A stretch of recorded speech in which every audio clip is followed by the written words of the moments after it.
안녕하세요, 머니 스나이퍼입니다.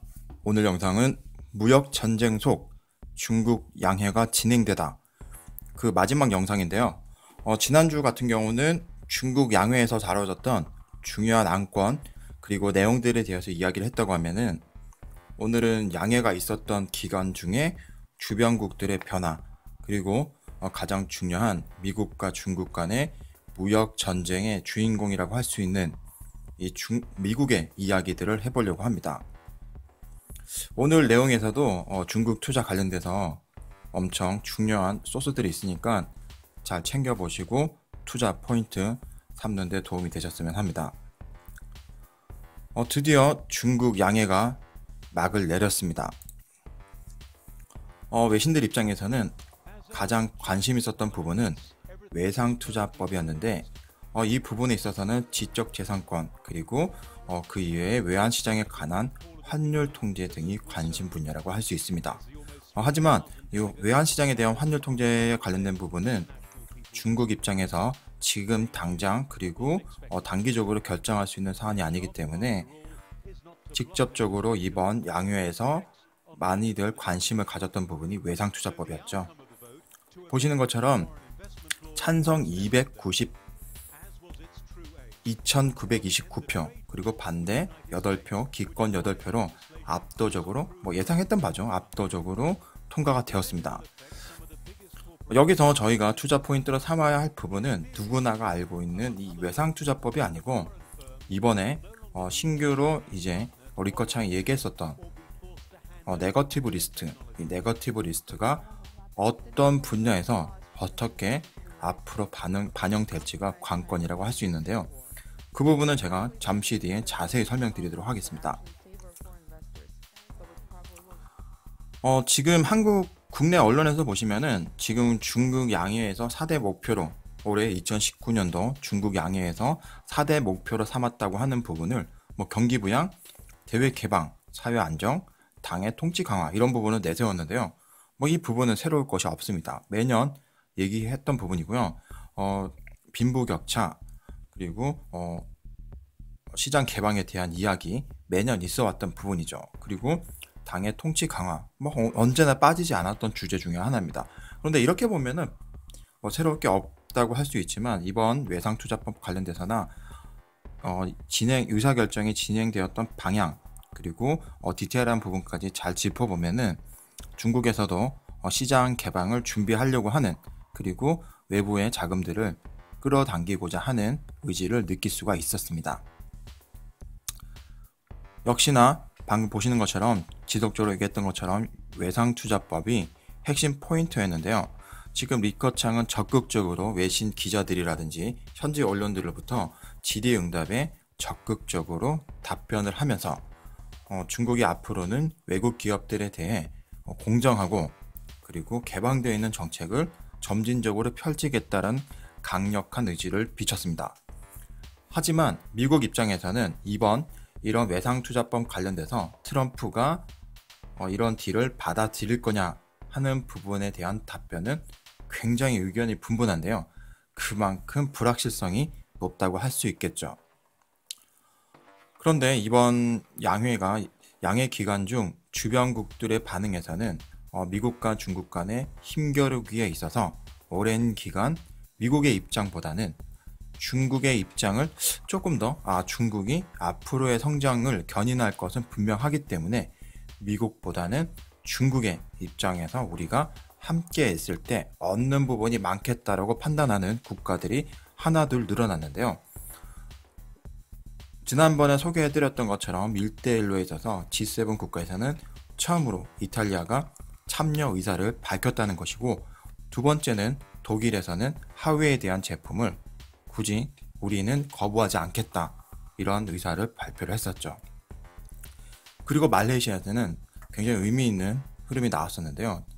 지난번 영상에서 소개해드렸던 것처럼 말레이시아 총리가 변덕스러운 미국보다는 중국, 성장 잠재력이 있는 중국의 입장에서 쓰는 것이 우리 말레이시아 입장에 더 국익에 도움이 된다라고 대외신적으로 발표를 했다는 것이 의미 있는 흐름이라 할 수 있습니다. 미국 입장에서는 이런 부분에서 다급해질 수밖에 없고, 중국 입장에서는 상대적으로 다소 안도의 한숨 또는 여유를 가지는 그런 모습이었는데요. 지금 그런 부분이 반영되는 것처럼 미국에서는 앞서 설명드렸던 것처럼 찬성과 반대, 딜이냐 노딜이냐 이런 부분에서 외신들의 반응이 굉장히 분분합니다.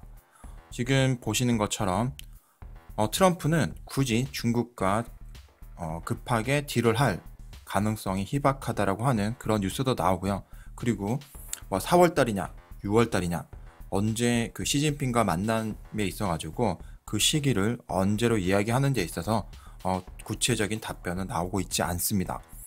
가장 큰 이유는 지금 미국이 트럼프가 미국 본토에서 처해 있는 상황이라 할 수 있는데요.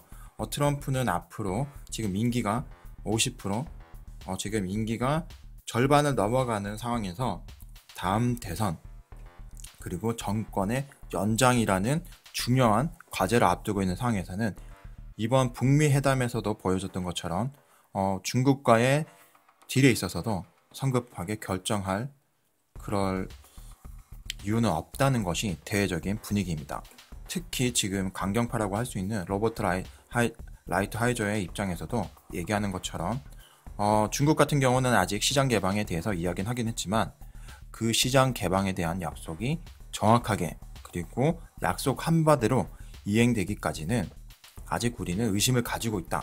이런 의사표현을 지속적으로 하고 있거든요. 그렇기 때문에 미국의 입장에서는 좀 더 지켜보려고 하는 중국의 진정성 그리고 미국이 원하는 바에 대해서 좀 더 내다보려고 하는 확인해 보려고 하는 그런 움직임을 볼 수가 있습니다. 이번에 가장 큰 움직임이라고 하면은 역시나 미국과 중국 간의 무역 전쟁이 일단락되는 그런 분위기인데요.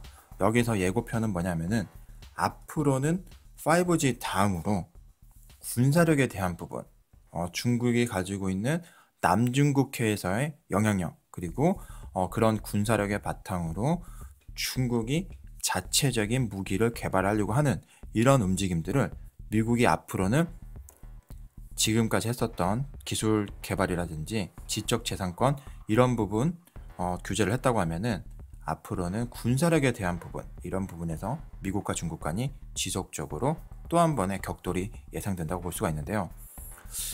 제가 작년부터 지속적으로 강조했던 부분이 뭐냐면은 하이퍼소닉 그러니까 초음속 무기에 대한 언급을 계속적으로 해드렸습니다. 이 부분이 미국 입장에서는 굉장히 뼈아픈 부분이고요. 그리고 중국 입장에서는 러시아를 배후에 하면서 그 기술 개발이라든지 무기 개발이 미국보다는 한 템포 앞서간다고 볼 수가 있습니다. 그리고 엎친 데 덮친 격으로 지금 현재 그 미국의 군사력이라든지 항공 기술력의 대변이라고 할 수 있는 기업 보잉에서 지금 항공모함의 결함이 지속적으로 뉴스가 나오면서 그 미국 기업에 대한 신뢰도가 굉장히 많이 떨어져 있는 상황이죠. 그래서 앞으로는 통신 부분, AI 부분, 첨단 기술 부분에 있어서는 첫 번째로 5G 그 질서를 정립했다고 하면은 두 번째로는 동아시아 그리고 남중국해 주변으로 군사시설 그리고 중동 지역까지 군사력, 군사무기에 대한 그 시장, 그 마켓시어를 중국과 미국이 앞으로 어떤 식으로 힘겨루기를 할지가 그 미국과 중국 간의 무역 전쟁이 이막이라고 할 수가 있겠습니다. 이 부분에 대한 그 예고편이 이번 주 양회가 끝나고 나서부터 언론에서 하나 둘 나왔다는 부분을 봐서는 앞으로 관심 있게 미국 입장에서 군사 무기 그리고 군사력에 대한 입장 발표나 이야기를 어떤 방식으로 할지를 우리가 잘 지켜봐야 할 것 같네요. 그리고 앞서 제가 설명드렸던 것처럼 이번 무역전쟁 속에서 이루어졌던 양회에서 우리가 투자를 개인 투자자 입장에서 관심 있게 체크하고 넘어가야 될 부분이 바로 네거티브 리스트인데요. 이 네거티브 리스트라고 하는 것이 중국 기업 입장에서 중국 입장에서는 자국의 산업 기업들을 보호하고 외국들의 자본들이 무분별하게 유입되는 것을 막고자 하는 그런 규정이죠. 이 네거티브 리스트 자체가 2018년도 중순에 새롭게 발표를 했었는데요. 그 내용들 먼저 살펴보고 이번 2019년도 때 새롭게 지금 안에서 소개되었던 그 네거티브 리스트가 어떤 리스트가 되어 있는지 한번 살펴보시고 투자 방향 설정하시는데, 특히 중국에 투자를 하시는 분들은 반드시 짚고 넘어가야 할 부분이 바로 이 네거티브 리스트라고 할 수 있겠습니다. 최근 들어가지고 급등하거나 급락했던 종목들 중심으로 잘 살펴보시면은 이 네거티브 리스트와 연관이 무관하지 않다는 것을 짐작하실 수가 있으실 거예요. 첫 번째로는 농산물 부분인데, 밀이나 옥수수 등 그 종자 생산과 재배에 관련돼서는 중국이 주도권을 가져야 되고, 외국 기업들은 유전자 변형이라든지 해양과 수산에 대한 투자를 금지한다는 것이 2018년도 첫 번째 농수산 분야의 네거티브 리스트였습니다. 그리고 두 번째는 채굴에 관련된 부분인데요. 석유와 천연가스 같은 경우는 합자회사 형태로 허용은 하되, 텅스텐이나 히토류 등 희귀 자원에 대해서는 그 채굴을 금지한다는 것이 두 번째 조항이었습니다. 그리고 제조업 분야에 있어서는 인쇄라든지 그 중국이 가지고 있는 독특한 폐쇄적인 정치 성향 때문에 인쇄라든지 언론 부분에 있어서는 중국의 지배를 요구하고 있고요. 그리고 신에너지 차량 이런 부분에 대해서는 해외 지분 50% 이하를 허용하고 있습니다.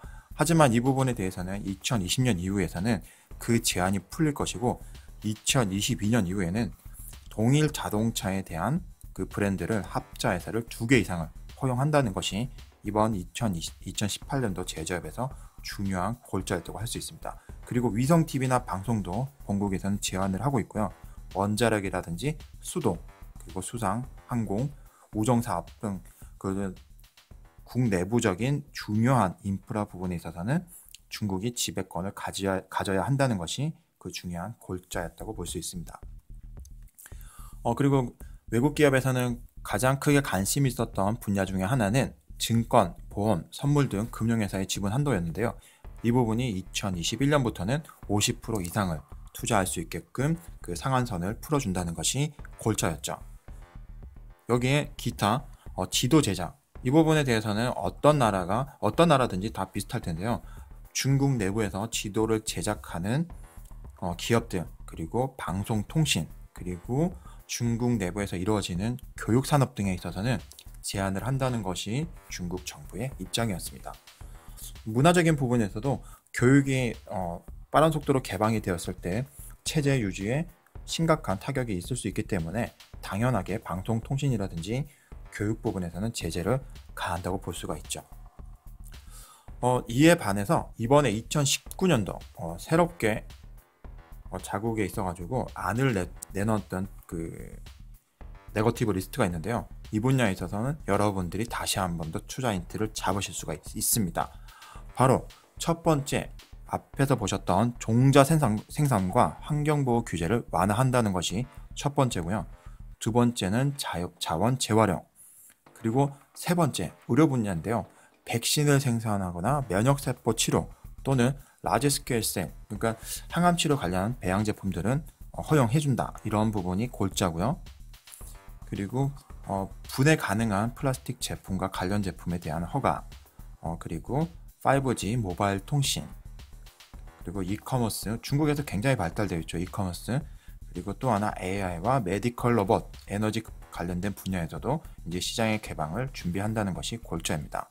그리고 강과 호수 관련된 환경관리 경영, 그리고 의료기관과 노인시설, 마지막으로 여행 관련 분야까지가 이번 새롭게 2019년도부터 내놓으려고 하는 네거티브 리스트의 추가적인 배제 항목들로 볼 수가 있습니다. 이런 부분들이 다 반영이 된다고 하면은 주로 타격을 받을 수도 있고요. 새로운 기회가 될 수도 있는 부분이죠. 예를 들면은 5G 모바일 통신이 개방이 된다고 했을 때 중국 입장에서는 자국의 기업들을 보호하기 위해서 모든 기업을 가지고 갈 건지, 아니면은 지금 화제가 되고 있는, 지금 가장 전쟁의 선두에 서 있는 하웨이라든지 GT 같은 기업들이 중국으로부터 큰 수혜를 받게 될 것인지, 이런 부분에 대해서 잘 살펴보고 접근을 하셔야 될 것 같네요. 의료나 이런 부분도 마찬가지고요. 관광 같은 부분도 역시나 그런 부분과 일맥상통하다고 볼 수가 있겠습니다. 이런 내용들 뒤로 하고 이번 주 주가 흐름을 보시면은 한국을 제외한 중국, 그리고 아시아 관련된 인도, 베트남, 이머징 마켓, 남미, 유럽 등 모두 증시의 흐름은 굉장히 양호한 흐름이었는데요. 하지만 트럼프의 돌발 반응이 어떻게 나올지가 미지수입니다. 그리고 환율 같은 부분도 이번 주 한 주간은 보합의 추세였죠. 6.7, 위안화 대비 달러가 6.7에서 왔다 갔다 하는 그런 모습을 보여줬습니다. 이런 부분 봤을 때도 외신들도 지금 현재 트럼프가 어떻게 지금 내부 국내 정치적인 상황 때문에 어떤 식으로 긍정적인 뉴스가 나올지 부정적인 뉴스가 나올지를 정확하게 갈피를 못 잡는 것 같아요. 그런데 주변에서 이제 나오는 여러 가지 뉴스를 봤을 때는 이번 양해가 이런 의미를 가진다고 봐야죠. 제가 이제 지금 썸네일에서 보여드렸던 것처럼 시진핑, 특히 중국은 우린 할 만큼 했다. 트럼프, 우리 이번 제안 너가 지금 받을 거냐 받지 않을 거냐라는 질문을 던지는 것 같았고요. 트럼프 입장에서는 좀 사실상 제 입장에서 제가 봤을 때 느낌을 말씀을 드리면은 이거를 받는다 안 받는다 이런 부분에 대해서는 적극적인 자세를 취하지 않는 것 같습니다. 왜냐면은 지금 트럼프는 지금 본토에서 본인이 발의했었던 국가 비상사태 관련된 부분, 그리고 본인이 이전 선거 기간에 있었던 대선 기간에 있었던 러시아 스캔들 관련된 부분, 이런 부분에서 정치적으로 입지가 흔들리다 보니까 지난주에 설명드렸던 국가 비상사태 관련된 부분도 상원까지 지금 통과가 되어서 트럼프 입장에서는 굉장히 기분 안 좋은 상황이 됐습니다. 바로 공화당 내부에서도 국가 비상사태에 관한 입법을 철회한다는 이런 민주당 입장을 찬성하는 표가 나왔다는 것이거든요. 그러니까 앞으로 트럼프가 만약에 탄핵이라는 이벤트로 끌고 간다고 하면은 공화당 내에서도 어떤 상원에서, 하원은 그렇다고 치더라도 상원에서 그동안에 공화당의 의석수가 많기 때문에 안전하다고 생각을 했었는데, 이번 국가 비상사태의 최종 결과에서 공화당까지 트럼프의 입장과 반대를 하면서 조금 불안한 그런 상황이 됐었죠. 물론 이번 국가 비상사태 관련돼서도 멕시코 장벽 건설이나 이런 부분을 트럼프 본인도 찬성하지 않는다. 그리고 공화당 내부에서도 민주당도 그렇고 누구나가 실현 불가능한 공약이다라고 이야기는 하곤 있지만, 트럼프 입장에서는 그래도 공화당 내에서 이런 반대표가 나왔다는 것 자체, 그 트럼프 입장을 반대하는 표가 나왔다는 것 자체가 껄끄러운 일이 아닐 수가 없는 거죠. 그렇기 때문에 과연 이번 그 양회에 대한 트럼프의 답변이 어떤 방식으로 나올지가 굉장히 주목을 하고 있는 상황인데요. 아무래도 본인의 정치적인 상황이라든지 입지를 전환하려고 하는 그런 중심으로 트럼프는 액션을 취하지 않을까라는 생각을 해봅니다. 그런데 이번 양해가 있는 가운데 주변국들의 여건이 나름대로 긍정적인 모습을 보여줬는데요. 첫 번째는 인도. 지금 모디 총리가 지난번에 파키스탄과 인도 간에 총격전이 일어나면서 내부적으로나 외부적으로 긴장감을 조성했던 이유가 모디 총리의 지지율이 굉장히 급락을 했었고, 그리고 앞으로 있는 총리 선거 재선을 노린다라고 제가 말씀을 드렸는데, 역시나 이번 군사 행동 이후로 모디 총리에 대한 지지율이 급등을 했습니다. 그러면서 다시 인도에 대한 주가가 자리를 찾아가는 그런 모습이었고요. 그리고 두 번째, 브라질에서는 연이어 이번 그 연금법 개혁에 있어서는 이번에 하지 않으면 우리 브라질은 끝난다, 이런 식의 발언들이 계속 나오고 있습니다. 그래서 빠른 속도는 아니지만 지난번 2017년도와는 사뭇 다른 분위기고요. 지금 현재로서는 브라질에서도 이런 연금 개혁에 대한 그 기대치가 점점점 올라가면서 역시나 브라질의 주가 방향도 긍정적인 흐름을 나타내는 한 주였죠. 또 하나 일본도 마찬가지인데요. 다른 미국에서 지속적으로 얘기했었던 금리 인상이나 이런 부분과 반대로 일본 입장에서도 지속적으로 경제적인 그런 금리 발표, 그리고 통화 정책을 내놓으면서 일본에서도 경기를 부양하려고 하는 지속적인 의지를 보여줬습니다. 브렉시트도 마찬가지로 제가 설명을 드렸던 것처럼 브렉시트가 영국 입장에서는 굉장히 골 때렸어요. 그러니까 이게 이러지도 못하고 저러지도 못하고 이게 딜이냐 노딜이냐 이런 것마저도 지금 결정을 못하고 있는 상황인데, 그럼에도 불구하고 유럽 입장에서는 혹시라도 영국이 모든 의사결정을 뒤엎고 다시 EU에 편입이 될 수도 있고요. EU에 편입이 되지 않는다고 하더라도 유럽 그 본토 내륙 입장에서는 단기적으로는 손해를 보겠지만 영국으로부터 나오는 그런 자금들을 적극적으로 받아들이려고 하는 그런 흐름들이 보이고 있습니다. 하지만 대한민국 입장, 북미 정상회담 실패로 끝난 이후로 굉장히 지금 안 좋은 상황 계속적으로 올라가고 있는데요. 지금 내부 정치적인 상황도 불안정하고 외부에서 바라보는 외국의 기관들의 자금 흐름들도 좀 불안해하는 것 같습니다. 그래서 한국 같은 경우는 당분간은 투자하시는데 유념하실 필요가 있고요. 그리고 길게 가져가시는 것보다는 짧게 그리고 급락을 한다고 하면은 긴 투자 방향에서는 본인의 바스켓에 그동안에 눈여겨왔었던 종목도 중심으로 담는 것도 전략이 될 수도 있겠네요. 끝으로 미국의 주요 ETF 자금 동향 보여드리면서 영상을 마치도록 하겠는데요. 이번 ETF 자금 동향 그냥 보지 마시고 한번 찬찬히 훑어보시기 바랍니다. 바로 뭐냐면은 좌측에 보시는 것이 순유입액 가장 큰 종목들이고요. 오른쪽은 우측에 보시는 것은 순유출액이 가장 많은 종목들입니다. 그런데 기간은 어떻게 잡았냐면은 2019년도 1월 1일부터 2019년도 3월 8일까지 최근 2019년도의 자금 흐름을 보여드리는데요. 보시는 것처럼 중요한 변화가 있었죠.